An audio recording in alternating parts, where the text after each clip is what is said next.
السلام علیکم ورحمۃ اللہ تعالی وبرکاتہ۔ نحمده ونصلي ونسلم على رسوله الكريم اما بعد فاعوذ باللہ من الشیطان الرجیم بسم اللہ الرحمن الرحیم ان اللہ وملائکتہ یصلون علی النبی یا ایہا الذین آمنوا صلوا علیہ وسلموا تسلیما اللہم صلی علی سیدنا و مولانا محمد معدن الجود والکرم وآلہ الکرام وابنہ الکریم وبارک وسلم صلاۃ و سلاما علیک یا رسول اللہ صلی اللہ تعالی علیہ وسلم۔ نبوت کا بیان جاری و ساری ہے۔ اس میں نبی کسے کہتے ہیں، رسول کسے کہتے ہیں، وحی کا مطلب کیا ہوتا ہے، اور پیغمبروں اور عام انسانوں میں کیا فرق ہوتا ہے، اور نبیوں کو اللہ تبارک و تعالی علم غیب عطا فرماتا ہے، یہ سب باتیں بتائی گئی۔ اور پھر یہ بھی بتایا گیا کہ کیا عبادت و ریاضت سے کوئی نبوت حاصل کر سکتا ہے، نہیں کر سکتا۔ یہ اللہ تبارک و تعالیٰ کا عطیہ ہے۔ اللہ تبارک و تعالیٰ جسے چاہتا ہے نبوت عطا فرماتا ہے، اور ہمارے نبی آخری نبی ہیں، آپ کے بعد اب کوئی نبی نہیں آ سکتا۔ آگے سوال ہے کہ کسی نبی کی تعظیم و توقیر نہ کرنا کیسا ہے؟ جواب: انبیاء کرام علیہم الصلوۃ والسلام تمام مخلوق سے افضل ہیں۔ اس سے پہلے والے درس میں بھی یہ بات بتائی گئی کہ سب سے بہترین انسان ہوتے ہیں انبیاء کرام، اور سب سے افضل انسان ہوتے ہیں، تو ان کی تعظیم و توقیر یعنی عزت و احترام فرض، اور ان کی ادنا سی توہین یعنی گستاخی یا تکذیب یعنی جھٹلانا کفر ہے۔ انبیاء کرام کی تھوڑی سی بھی توہین اگر کر دے، یا تھوڑی سی بھی ادنا سی بھی گستاخی کر دے، تو گستاخی کرنے والا، توہین کرنے والا کافر ہو جائے گا۔ اسی طرح انبیاء کرام کی تکذیب کرنا یعنی ان کو جھٹلا دینا، جھٹلانے کا مطلب کیا ہے کہ ان کی بات کا انکار کر دینا، یہ کفر ہے۔ آدمی جب تک سب انبیاء کرام کو نہ مانے مومن نہیں ہو سکتا۔ سارے انبیاء کرام کو ماننا ضروری ہے۔ اسی وجہ سے ہم جو ایمان مفصل پڑھتے ہیں تو اس میں یہ آتا ہے آمنت باللہ و ملائکتہ و کتبہ و رسلہ، کہ میں اس کے سارے رسولوں پر، سارے نبیوں پر ایمان لایا۔ تو سارے نبیوں پر، رسولوں پر ایمان لانا ضروری ہے۔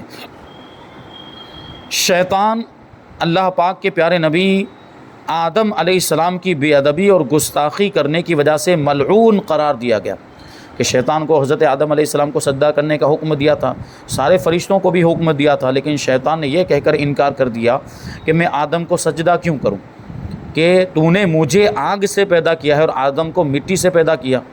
اس نے تکبر کیا تھا، اپنے آپ کو بڑا سمجھا، اور حضرت آدم علیہ السلام کی شان میں اس نے توہین کی، بے ادبی اور گستاخی کی، اس لیے وہ کافر ہو گیا، اور اللہ تبارک و تعالیٰ کی بارگاہ سے اس کو نکال دیا گیا۔ اس پر ہمیشہ کے لیے اللہ تعالیٰ کی لعنت، قیامت تک اس پر لعنت برستی ہی رہے گی۔ پتہ چلا کہ انبیاء کرام علیہم الصلوۃ والسلام کی بے ادبی یہ شیطانی کام ہے۔ سوال: اللہ پاک کی بارگاہ میں انبیاء کرام علیہم الصلوۃ والسلام کا کیا مقام ہے؟ جواب: اللہ پاک کے دربار میں انبیاء کرام علیہم الصلوۃ والسلام کی بہت عزت اور بڑا مقام ہے۔ وہ اللہ پاک کے پیارے، اس کے محبوب ہوتے ہیں، ان پر وحی نازل ہوتی ہے، اور انہیں طرح طرح کے کمالات اور معجزات عطا کیے جاتے ہیں۔ ساری مخلوق میں سب سے افضل رتبہ انبیاء کرام علیہم الصلوۃ والسلام ہی کا ہوتا ہے، یہاں تک کہ فرشتوں سے بھی افضل ہوتے ہیں۔ انبیاء کرام فرشتوں سے بھی افضل ہوتے ہیں۔ سوال: اللہ پاک تک پہنچنے کا کیا راستہ ہے؟ جواب: خدا کی راہ یعنی خدا کا راستہ انبیاء کرام علیہم الصلوۃ والسلام ہی کے ذریعے سے ملتا ہے، یعنی یہ انبیاء کرام ہی لوگوں کو اللہ تک پہنچاتے ہیں، لوگوں کو خدا کی راہ بتاتے ہیں، صحیح راستہ بتاتے ہیں، صراط مستقیم بتاتے ہیں، جس پر چل کر بندہ اللہ تک پہنچ جاتا ہے۔ اور انسان کی نجات کا دار و مدار انہی کی فرما برداری پر ہے، یعنی انبیاء کرام کی فرما برداری پر ہی انسان کی نجات کا دار و مدار ہے۔ انبیاء کرام کو فالو کریں گے، انبیاء کرام کی اتباع کریں گے، تبھی کامیاب ہو سکتے ہیں۔ اور اگر کوئی شخص یہ سوچے کہ مجھے نبی کو ماننے کی ضرورت نہیں ہے، میں ویسے ہی ڈائریکٹ خدا کو مانوں، تو یہ اللہ تبارک و تعالیٰ کا بھی ماننے والا نہیں ہے حقیقت میں، کیونکہ نبیوں کو ماننے کا حکم بھی اللہ تبارک و تعالیٰ نے ہی دیا ہے۔ تو اب جو نبیوں کو نہیں مان رہا ہے وہ خدا کو بھی نہیں مانتا ہے۔ سوال: کیا جن اور فرشتے بھی نبی ہوتے ہیں؟ جنات میں بھی نبی ہوتے ہیں یا فرشتوں میں بھی نبی ہوتے ہیں؟ جواب: نہیں، نبی صرف انسانوں میں سے ہوتے ہیں، اور ان میں سے بھی فقط مرد ہی نبی ہوتے ہیں، صرف مرد ہی نبی ہوتے ہیں، کوئی عورت نبی نہیں ہو سکتی۔ البتہ رسول انسانوں کے ساتھ خاص نہیں بلکہ فرشتوں میں بھی رسول ہوتے ہیں، جیسے حضرت جبرائیل علیہ السلام یہ فرشتوں میں رسول ہیں، تو رسول فرشتوں میں ہو سکتے ہیں لیکن نبی صرف انسانوں میں ہی ہو سکتے ہیں، جنات میں بھی نہیں ہو سکتے۔ سوال، قرآن مجید کے اندر کن انبیاء کرام علیہم الصلوۃ والسلام کا ذکر ہے، کن کے نام آئے، کون سے انبیاء کرام کے نام قرآن مجید کے اندر آئے؟ جواب دیتے ہیں کہ اللہ پاک نے حضرت آدم علیہ السلام سے لے کر ہمارے آقا حضور سید عالم صلی اللہ علیہ وسلم تک بہت سے نبی بھیجے، بہت سے انبیاء کرام کو دنیا میں بھیجا۔ قرآن پاک میں جن کا ذکر ہے ان کے اسماء مبارکہ یہ ہیں، یعنی برکت والے نام یہ ہیں: حضرت آدم علیہ السلام، حضرت نوح علیہ السلام، حضرت ابراہیم علیہ السلام، حضرت یوسف علیہ السلام، حضرت اسماعیل علیہ السلام، حضرت اسحاق علیہ السلام، حضرت یعقوب علیہ السلام، حضرت موسیٰ علیہ السلام، حضرت ہارون علیہ السلام، حضرت شعیب علیہ السلام، حضرت لوط علیہ السلام، حضرت ہود علیہ السلام، حضرت داؤد علیہ السلام، حضرت سلیمان علیہ السلام، حضرت ایوب علیہ السلام، حضرت زکریا علیہ السلام، حضرت یحییٰ علیہ السلام، حضرت عیسیٰ علیہ السلام، حضرت الیاس علیہ السلام، حضرت الیسع علیہ السلام، حضرت یونس علیہ السلام، حضرت ادریس علیہ السلام، حضرت ذوالکفل علیہ السلام، حضرت عزیر علیہ السلام، حضرت صالح علیہ السلام، اور حضور سید المرسلین محمد الرسول اللہ صلی اللہ علیہ وسلم۔ یہ انبیاء کرام کے نام۔ اب آپ قرآن کی تلاوت کریں گے، آپ نے یہ نام سنے تو آپ کو خود بخود ذہن میں آئے گا کہ یہ نبی کا نام ہے اور ان کا تذکرہ قرآن مجید کے اندر موجود ہے۔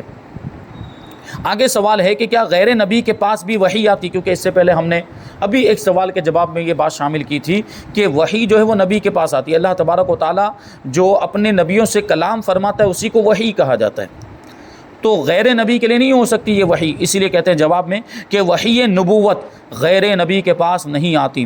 جو اس کا قائل ہو یعنی ماننے والا ہو وہ کافر ہے، یعنی جو یہ مانے کہ غیر نبی کے پاس بھی وحی آتی ہے وہ کافر ہو جائے گا۔ ہاں، غیر نبی اگر کوئی اللہ کا ولی ہے، اللہ کا برگزیدہ بندہ ہے تو اس کو الہام ہو سکتا ہے، یعنی اللہ تبارک و تعالیٰ اس کے دل میں کوئی بات ڈالتا ہے، لیکن وحی نہیں آتی۔ وحی جو ہے وہ نبوت کا خاصہ ہے، نبیوں کو ہی وحی آتی ہے۔ سوال، کیا انبیاء کے سوا اور بھی کوئی معصوم ہوتا ہے؟ کیونکہ ابھی اس سے پہلے معصوم کا لفظ گزرا۔ معصوم کا مطلب وہ ہوتا ہے کہ جس سے کوئی بھی گناہ ہونا ناممکن ہو، محال ہو، یعنی گناہ ہو ہی نہیں سکتا، وہ انبیاء کرام کی ذات ہے، یعنی انبیاء کرام سے گناہ نہیں ہو سکتا۔ تو کیا انبیاء کرام کے سوا بھی کوئی معصوم ہے؟ جواب ہاں، فرشتے بھی معصوم ہوتے ہیں، یعنی انبیاء کرام بھی معصوم، انبیاء کرام سے بھی گناہ نہیں ہو سکتا، اور فرشتے بھی معصوم، فرشتوں سے بھی گناہ نہیں ہو سکتا۔ اب سوال ہے کہ معصوم کس کو کہتے ہیں؟ جواب، جو اللہ پاک کی حفاظت میں ہو اور اس وجہ سے اس کا گناہ کرنا ناممکن ہو اس کو معصوم کہا جاتا ہے۔ لیکن ہمارے یہاں پہ عام طور پر چھوٹے بچوں کو بھی معصوم کہہ دیا جاتا ہے۔ تو اصطلاحی معنی کے اعتبار سے یعنی بے گناہ، جس سے کوئی گناہ نہ ہو سکتا ہو، جس سے گناہ ناممکن اور محال ہو، اس معنی کے اعتبار سے انبیاء کرام اور فرشتوں کے علاوہ کسی کو معصوم نہیں کہہ سکتے۔ لیکن بچوں کو جو معصوم کہہ دیا جاتا ہے وہ دوسرے مطلب میں کہہ دیا جاتا ہے کہ وہ معصوم بچے چھوٹے بچے ہوتے ہیں، سمجھدار نہیں ہوتے اور ابھی اس عمر میں ہی نہیں پہنچتے ہیں کہ ان سے کوئی گناہ ہو پائے۔ حالانکہ کبھی کبھی چھوٹے بچے بھی کچھ ایسا کام کر دیتے ہیں۔ بہرحال تو ان کو جو معصوم کہا جاتا ہے وہ دوسرے معنی میں کہا جاتا ہے۔ پھر بھی اس لفظ کے استعمال سے بچنا چاہیے۔ یہ لفظ انبیاء کرام کے لیے ہی استعمال ہو سکتا ہے اور فرشتوں کے لیے ہی استعمال ہو سکتا ہے۔ آگے سوال ہے کہ کیا امام اور ولی بھی معصوم ہوتے ہیں؟ امام مطلب ائمہ اہل بیت، جو 12 اماموں کو یہ شیعہ لوگ معصوم مانتے ہیں، یعنی جس طرح نبی معصوم ہیں، جس طرح فرشتے معصوم ہیں، وہ اماموں کو بھی معصوم مانتے ہیں۔ تو سوال یہی شامل کر رہے ہیں کہ کیا امام اور ولی بھی معصوم ہوتے ہیں؟ تو جواب، انبیاء کرام علیہم الصلوۃ والسلام اور فرشتوں کے سوا معصوم کوئی بھی نہیں ہوتا۔ اولیاء کو اللہ پاک اپنے کرم سے گناہوں سے بچاتا ہے، مگر معصوم صرف انبیاء اور فرشتے ہی ہیں، یعنی ائمہ اہل بیت بھی معصوم نہیں۔ یہ الگ بات ہے کہ اللہ تبارک و تعالیٰ ان کو گناہوں سے محفوظ رکھتا ہے، لیکن معصوم صرف 2 جماعتیں ہیں، انبیاء کرام کی جماعت اور فرشتوں کی جماعت۔ یہی اہل سنت و جماعت کا عقیدہ ہے۔ سوال، دنیا میں سب سے پہلے آنے والے نبی کون ہیں؟ جواب، دنیا میں سب سے پہلے آنے والے نبی حضرت آدم علیہ السلام ہیں۔ ان سے پہلے آدمیوں کا سلسلہ نہ تھا، کوئی انسان موجود ہی نہیں تھا۔ سب سے پہلے اللہ پاک نے انہیں اپنی قدرت کاملہ سے بغیر ماں باپ کے پیدا کیا اور اپنا خلیفہ یعنی اپنا نائب بنایا، اور علم اسماء عنایت کیا، یعنی حضرت آدم علیہ السلام کو ساری چیزوں کے نام سکھا دیے، فرشتوں کو ان کے سجدے کا حکم دیا، اور انہی سے انسانی نسل چلی، تمام آدمی انہی کی اولاد ہیں اور تمام انسانوں کے والد ہیں حضرت آدم علیہ السلام۔ اسی لیے حضرت آدم علیہ السلام کو ابو البشر کہا جاتا ہے۔ ابو البشر کا مطلب یہ ہوتا ہے انسانوں کے باپ، انسانوں کے والد۔ اب یہاں پر ایک لفظ آیا ہے کہ اسماء کا علم عطا فرمایا، تو اس کے بارے میں سوال کرتے ہیں کہ علم اسماء کس کو کہتے ہیں؟ اسماء کا معنی ہوتا ہے نام، اور علم کا معنی ہوتا ہے جانکاری۔ ناموں کی جانکاری اللہ تبارک و تعالیٰ نے حضرت آدم علیہ السلام کو عطا فرمائی۔ اس کا جواب ہے کہ اللہ پاک نے جو حضرت آدم علیہ السلام کو ہر چیز اور اس کے ناموں کا علم عطا فرمایا تھا، اس کو علم اسماء کہتے ہیں۔ قرآن مجید کے اندر ہے کہ وَعَلَّمَ آدَمَ الْأَسْمَاءَ كُلَّهَا، کہ اللہ تبارک و تعالیٰ نے آدم علیہ السلام کو ساری چیزوں کے نام بتا دیے، اور صرف نام ہی نہیں بتائے، ساری تفصیلات بھی بتا دی، کس کے کیا فائدے، کس کے کیا نقصانات، کون سی چیز کا طریقہ استعمال کیا ہے اور کیسے استعمال ہوگا، یہ ساری چیزیں حضرت آدم علیہ السلام کو بتا دی گئی۔ اب سوچیں کہ حضرت آدم علیہ السلام کے علم غیب کا یہ عالم کہ جو چیزیں اس وقت موجود تھیں ان کے بھی نام جان رہے ہیں، اور جو قیامت تک آنے والی، بننے والی، پیدا ہونے والی، ان ساری چیزوں کے بھی نام اللہ تعالیٰ نے حضرت آدم علیہ السلام کو بتا دیے۔ تو جب حضرت آدم علیہ السلام کے علم غیب کا یہ عالم ہے، تو جو سید الانبیاء ہیں، جو نبیوں کے بھی سردار ہیں، ان کے علم غیب کا عالم کیا ہوگا؟ سوال، فرشتوں نے حضرت آدم علیہ السلام کو کیسا سجدہ کیا تھا؟ یہ وَإِذْ قُلْنَا لِلْمَلَائِكَةِ اسْجُدُوا لِآدَمَ، کہ یاد کرو جب ہم نے فرشتوں سے کہا، فرشتوں کو حکم دیا کہ آدم کو سجدہ کرو۔ ابھی سجدہ تو ہمارے ذہن میں یہ بات آتی ہے کہ سجدہ تو اللہ تعالیٰ کو کیا جاتا ہے، پھر اللہ تعالیٰ نے حضرت آدم کو سجدہ کرنے کا حکم کیوں دیا؟ تو اب یہ سجدہ کون سا تھا جو آدم علیہ السلام کو کیا گیا، فرشتوں نے کیا؟ تو اس کا جواب دیتے ہیں کہ یہ سجدہ تعظیمی تھا، تعظیم والا سجدہ تھا، عبادت والا سجدہ نہیں تھا۔ عبادت والا سجدہ تو صرف اللہ ہی کو کیا جا سکتا ہے، وہ اگر کسی اور کو کر دے عبادت والا سجدہ تو مشرک ہو جائے گا۔ تو یہ سجدہ تعظیمی تھا، تعظیم والا سجدہ تھا جو خدا کے حکم سے ملائکہ نے کیا، فرشتوں نے کیا، اور سجدہ تعظیمی پہلی شریعتوں میں جائز تھا، ہماری شریعت میں اب جائز نہیں، یعنی سجدہ تعظیمی اب نہیں کیا جا سکتا۔ سجدہ عبادت تو کسی بھی شریعت میں جائز نہیں تھا، عبادت والا سجدہ تو کسی بھی شریعت میں جائز نہیں تھا، اور عبادت والا سجدہ یہ شرک ہو جائے گا، یعنی عبادت کی نیت سے اگر کسی کو سجدہ کر لے تو یہ شرک ہو جائے گا، اور شرک کے بارے میں پہلے ہی پڑھ چکے کہ کسی بھی شریعت میں ایک لمحے کے کروڑویں حصے کے اندر بھی شرک جائز نہیں رکھا گیا کسی بھی شریعت میں۔ تو یہ سجدہ عبادت تو کسی بھی شریعت میں نہیں تھا، سجدہ تعظیمی پہلے تھا۔ اب یہ سجدہ تعظیمی ہماری شریعت میں جائز نہیں، اور سجدہ عبادت پہلی شریعتوں میں بھی خدا کے سوا کسی اور کے لیے جائز نہیں ہوا۔ جو مخلوق میں سے کسی کو سجدہ عبادت کرے گا وہ کافر ہو جائے گا، اور تعظیماً سجدہ کرے گا تو گنہگار اور عذاب نار کا حقدار ہوگا، کہ ہماری شریعت میں سجدہ تعظیمی بھی حرام ہے۔ سوال، نبی کو مردہ کہہ سکتے ہیں یا نہیں؟ جواب، انبیاء کرام علیہم الصلوۃ والسلام اپنی قبروں میں اسی طرح زندہ ہیں جیسے دنیا میں زندہ تھے، کھاتے پیتے ہیں، جہاں چاہیں آتے جاتے ہیں۔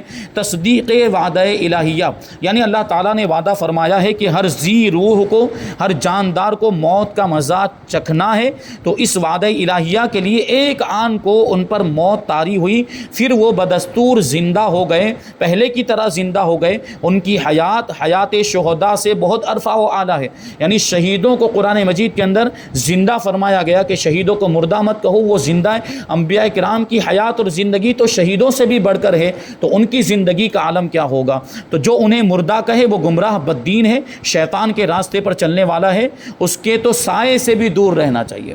جو انبیاء کرام کو مردہ کہتا ہے اس کے سائے سے بھی دور رہنا چاہیے، اس سے میل جول بالکل نہیں رکھنا چاہیے۔ آگے سوال ہے کہ کیا انبیاء کرام میں سے کوئی ایسے ہیں جن کی ابھی وفات نہیں ہوئی؟ تو جواب، یاد رکھیے یوں تو ہر نبی زندہ ہے، جیسے کہ حدیث مبارکہ میں ہے ان اللہ حرم علی الارض ان تأکل اجساد الانبیاء فنبی اللہ حی یرزق، یعنی بے شک اللہ پاک نے حرام کر دیا ہے زمین پر کہ انبیاء کے جسموں کو خراب کرے، یعنی زمین انبیاء کرام کے جسم کو کھا نہیں سکتی، ان کو کچھ بھی نقصان نہیں پہنچا سکتی، انبیاء کرام کے جسم سلامت ہیں، اور تو اللہ پاک کے نبی زندہ ہیں اور روزی دیے جاتے ہیں، قبروں میں ان کو روزی بھی دی جاتی ہے۔ مگر 4 انبیاء کرام ایسے ہیں جن کو وفات کی صورت میں وعدہ الہی ابھی نہیں آیا، یعنی اب بھی وہ زندہ ہیں۔ ان چاروں میں سے 2 آسمانوں پر ہیں، حضرت ادریس اور حضرت عیسیٰ علیہ السلام۔ ان کو آسمانوں پر اٹھا لیا گیا، دشمن ان کو مارنے کے لیے آئے تھے، قتل کرنے کے لیے آئے تھے، تو اللہ تبارک و تعالیٰ نے ان کو بچا لیا اور آسمان پر اٹھا لیا۔ اور 2 زمین پر ہیں، حضرت خضر علیہ السلام اور حضرت الیاس علیہ السلام۔ حضرت خضر علیہ السلام نے تو چونکہ آب حیات پی لیا تھا اس لیے ابھی تک وہ زندہ ہیں، اور حضرت الیاس علیہ السلام کو اللہ تبارک و تعالیٰ نے اپنی پناہ میں لے لیا، ان کو محفوظ کر دیا، تو یہ بھی زمین پر رہتے ہیں، زمین پر ادھر ادھر گھومتے ہیں، چلتے پھرتے ہیں۔ سوال: حضرت عیسیٰ علیہ السلام کے بارے میں قادیانیوں کا باطل عقیدہ کیا ہے اور اس کا رد بیان کریں۔ جواب: سورہ آل عمران کی آیت نمبر 55 میں حضرت عیسیٰ علیہ السلام کو 4 باتیں فرمائی گئیں۔ اذ قال اللہ لعیسیٰ انی متوفیک ورافعک الی ومطہرک من الذین کفروا وجاعل الذین اتبعوک فوق الذین کفروا الی یوم القیامہ ثم الی مرجعکم فاحکم بینکم فیما کنتم فیہ تختلفون۔ ترجمہ ہے کہ یاد کرو جب اللہ نے فرمایا اے عیسیٰ میں تجھے پوری عمر تک پہنچاؤں گا اور تجھے اپنی طرف اٹھا لوں گا اور تجھے کافروں سے پاک کر دوں گا اور تیرے پیرووں کو یعنی تیری پیروی کرنے والوں کو قیامت تک تیرے منکروں پر غلبہ دوں گا، یعنی تیرے انکار کرنے والوں پر ان کو فتح عطا فرماؤں گا، پھر تم سب میری طرف پلٹ کر آؤ گے تو میں تم میں فیصلہ فرما دوں گا جس بات میں تم جھگڑتے ہو۔ ہمارا عقیدہ کیا ہے حضرت عیسیٰ علیہ السلام کے بارے میں کہ حضرت عیسیٰ علیہ السلام زندہ ہیں، اللہ تبارک و تعالیٰ نے ان کو آسمان پر اٹھا لیا ہے۔ تو یہاں پر کچھ باتیں ہیں۔ پہلی بات یہ ہے کہ یہاں پر توفا کا لفظ آیا۔ قادیانیوں نے آیت پاک کے ان الفاظ کو بنیاد بنا کر یہود و نصارہ کی پیروی میں حضرت عیسیٰ علیہ السلام کی وفات کا دعویٰ کیا، یعنی یہ کہا کہ حضرت عیسیٰ علیہ السلام بھی وفات پا چکے ہیں، اور یہ سراسر غلط ہے، کیونکہ پہلی بات تو یہ ہے کہ توفا کا حقیقی معنی ہے پورا کرنا، جسے قرآن پاک میں ہے وَإِبْرَاهِيمَ الَّذِي وَفَّى کہ ابراہیم کے جو احکام پورے بجا لایا، یعنی ابراہیم علیہ السلام نے احکام پر پورے طور پر عمل کیا، تو یہاں پہ دیکھیے پورا کرنے کے معنی میں آیا، اور یہ موت کے معنی میں بھی استعمال ہوتا ہے، لیکن یہ اس کا مجازی معنی ہے کہ بہت سے الفاظ ایسے ہوتے ہیں جو 2 معنی رکھتے ہیں، ایک اس کا حقیقی معنی ہوتا ہے اور ایک اس کا مجازی معنی ہوتا ہے۔ جیسے کہ ابھی میں کہوں کہ میں اس درخت سے نہیں کھاؤں گا، تو اب اس کا حقیقی معنی ہے کہ درخت کو ڈائریکٹ منہ میں لے کر اس کو چبانا شروع کر دیں، اور اس کا ایک مجازی معنی ہے کہ اس درخت کا پھل نہیں کھاؤں گا۔ یہ قسم کے الفاظ میں عام طور پر ایسا ہوتا ہے، تو ایک حقیقی معنی ہوا ڈائریکٹ وہ اس کو چبا کے کھانے لگ جائے، اس میں یہ حقیقی معنی ہوا، اور ایک ہے مجازی معنی، یعنی میں اس کا پھل نہیں کھاؤں گا۔ اب جیسے کہ یہاں پہ گیہوں رکھے ہوئے ہیں، اور گیہوں کے بارے میں آپ کہیں کہ میں یہ گیہوں اس گیہوں سے نہیں کھاؤں گا، تو یہاں پر حقیقی معنی پر بھی عمل کیا جا سکتا ہے اور مجازی معنی پر بھی عمل کیا جا سکتا ہے۔ یعنی کیسے؟ آپ ڈائریکٹ گیہوں لے کر کھا لیں تو گیہوں بھی کھایا جا سکتا ہے، یہ اس کا حقیقی معنی ہوا، اور ایک مطلب یہ کہ آپ اس کی روٹی بنائیں پھر کھائیں، یہ اس کا مجازی معنی ہوا۔ تو دیکھیں جہاں پر حقیقت پر عمل کرنا ممکن ہوگا وہاں پر حقیقت پر ہی عمل کریں گے اور اس کا حقیقی معنی ہی مراد لیں گے، وہاں مجازی معنی مراد نہیں لیں گے۔ لیکن جہاں حقیقی معنی مراد لینا متعذر ہوگا، ممکن نہیں ہوگا، تو وہاں پھر مجازی معنی مراد لیں گے۔ جیسے وہ درخت والی میں نے مثال دی، ابھی کوئی قسم کھائے کہ میں اس درخت سے نہیں کھاؤں گا، تو عام طور پر کوئی درخت پر منہ لگا کر اسے دانتوں سے کاٹ کر کھاتا نہیں ہے، اور اس کو عام طور پر اس طرح کھانا ممکن بھی نہیں ہے کہ کوئی اس کے درخت کے تنے میں ہی اپنا منہ لگا کر اس کو چبانے لگ جائے، تو یہ نہیں ہو پاتا۔ تو اس لیے یہاں پہ اس کا مجازی معنی مراد ہوگا، یعنی اس کا پھل کھانا، اس کے پتے وغیرہ کھانا مراد ہوگا۔ تو یہی اسی طرح پر یہاں پر بھی یہ توفا کا جو لفظ آیا ہے اس کا حقیقی معنی ہے پورا کرنا، اور اس کا مجازی معنی ہے موت دینا، وفات دینا۔ تو اب جب یہاں پہ اس کا حقیقی معنی ہم مراد لے سکتے ہیں تو اس کا مجازی معنی یعنی موت دینا یہ مراد نہیں لیں گے۔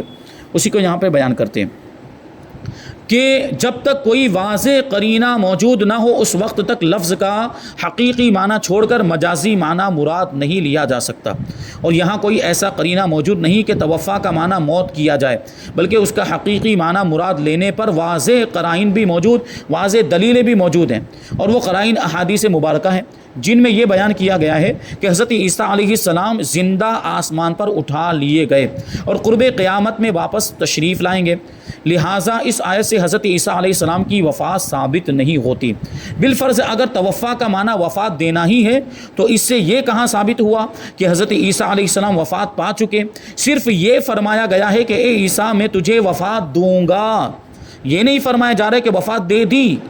کیا ہے؟ لفظ متوفیقہ کا لفظ ہے، میں تجھے وفات دوں گا، اس کا تعلق مستقبل سے، آنے والے زمانے سے، اور آنے والا زمانہ ابھی آیا نہیں ہے۔ اب حضرت عیسیٰ علیہ السلام، ہمارا عقیدہ یہ ہے کہ قرب قیامت، جب قیامت قریب ہوگی، حضرت عیسیٰ علیہ السلام آسمان سے اتریں گے، زمین پہ تشریف لائیں گے، یہاں پر رہیں گے بھی، اور یہاں ابھی آگے بتائیں گے لوگوں کی رشد و ہدایت کا فریضہ انجام دیں گے، پھر ان کو وفات آئے گی۔ تو یہ ہو سکتا ہے میں وفات دوں گا، یہ مطلب ہوگا۔ پھر تو صرف یہ فرمایا کہ اے عیسیٰ میں تجھے وفات دوں گا، تو یہ بات تو ہم بھی مانتے ہیں کہ حضرت عیسیٰ علیہ السلام بھی وفات پائیں گے۔ یہ معنی نہیں ہے کہ ہم نے تجھے وفات دے دی، ہم نے تجھے فوت کر دیا۔ اب یہ بات کہ آیت میں توفیٰ یعنی وفات دینے کا پہلے تذکرہ ہے اور اٹھائے جانے کا بعد میں تذکرہ ہے، اور حضرت عیسیٰ علیہ السلام کو پہلے اٹھا لیا گیا، پھر آئیں گے، پھر وفات پائیں گے، اور آیت کریمہ میں کیا ہے؟ پہلے متوفیقہ کا لفظ ہے، پہلے وفات دینے کا لفظ ہے، پھر اٹھانے کا لفظ ہے، رافع کا بعد میں آ رہا ہے۔ تو یہ کیسے ہو سکتا ہے کہ پہلے وفات پا جائیں پھر اٹھا لیا جائے، جبکہ ہمارے عقیدے کے مطابق پہلے اٹھا لیا گیا ہے، پھر آئیں گے، پھر وفات دی جائے گی۔ تو اس کا جواب دیتے ہیں، تو یہ جواب دیتے ہیں، اس کا جواب یہ ہے کہ آیت میں اچھا بعد میں آیا ہے، یہ وفات کا تذکرہ پہلے اور اٹھائے جانے کا تذکرہ بعد میں، اور چونکہ حضرت عیسیٰ علیہ السلام اٹھائے جا چکے ہیں لہٰذا ان کی وفات بھی پہلے ثابت ہو گئی۔ تو اس کا جواب یہ ہے کہ آیت میں متوفی کا اور رافع کا کے درمیان واو ہے، متوفی کا و رافع کا واو آیا ہے بیچ میں، اور عربی زبان میں واو ترتیب کے لیے نہیں ہوتا، ترتیب یعنی ایک کے بعد ایک ہونے کے لیے نہیں ہوتا کہ پہلے وفات ہو پھر اس کے بعد ترتیب کے ساتھ اٹھایا جانا ہو، ایسا نہیں۔ یہ واو عربی زبان میں ترتیب کے لیے نہیں ہوتا، مطلقاً جمع کرنے کے لیے ہوتا ہے، کسی بھی دو چیزوں کو یا دو سے زیادہ چیزوں کو ایک ساتھ میں بیان کرنے کے لیے ہوتا ہے۔ اب اس میں ترتیب ضروری نہیں کہ کون سا پہلے کون سا بعد میں، وہ ترتیب ضروری نہیں ہوتی، تو اسی کو بیان کرتے ہیں کہ واو ہے، اور عربی زبان میں واو ترتیب کے لیے نہیں آتا کہ جس کا مطلب یہ نکلے کہ وفات پہلے ہوئی اور اٹھایا جانا بعد میں، جسے قرآن پاک میں حضرت مریم رضی اللہ تعالی عنہا سے فرمایا گیا وَاسْجُدِي وَارْكَعِي، تو سجدہ کر اور رکوع کر۔ یہاں سجدے کا پہلے تذکرہ ہے، رکوع کا بعد میں ہے، تو کیا اس کا مطلب یہ ہے کہ حضرت مریم رضی اللہ عنہا رکوع بعد میں کرتی تھی اور سجدہ پہلے کرتی تھی؟ ایسا ہرگز نہیں، کہ ہم بھی اب نماز میں پڑھتے تو رکوع پہلے آتا ہے، سجدہ بعد میں آتا ہے، جبکہ آیت کریمہ پہ پہلے سجدے کا ذکر ہے پھر رکوع کا ذکر ہے۔ تو یہاں پر بھی واو ہے، اور واو ترتیب کے لیے نہیں ہے، مطلقاً جمع کرنے کے لیے، یعنی سجدہ کرنے کا حکم دیا گیا، رکوع کرنے کا حکم دیا گیا۔ اب جو ترتیب ہے وہ وہی رہے گی جو نماز کی ترتیب ہے، جو عبادت کی ترتیب ہے۔ لہٰذا جیسے یہاں واو کا آنا ترتیب کے لیے نہیں، ایسے ہی مذکورہ بالا آیت میں واو ترتیب کے لیے نہیں ہے۔ دوسری بات، حضرت عیسیٰ علیہ السلام کا اٹھایا جانا ہے۔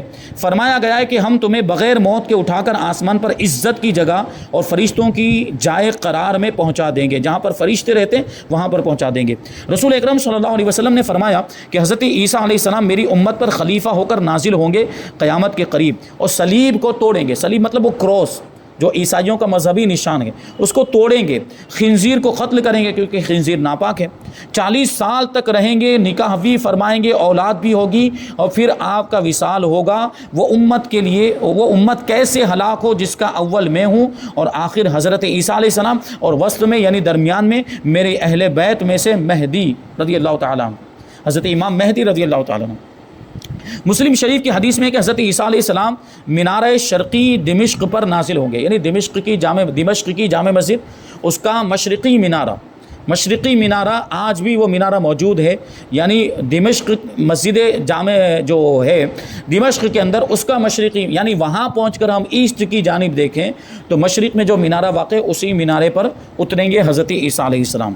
اور یہ بھی حدیث میں ہے کہ حضور اقدس صلی اللہ علیہ وسلم کے حجرے میں مدفون ہوں گے۔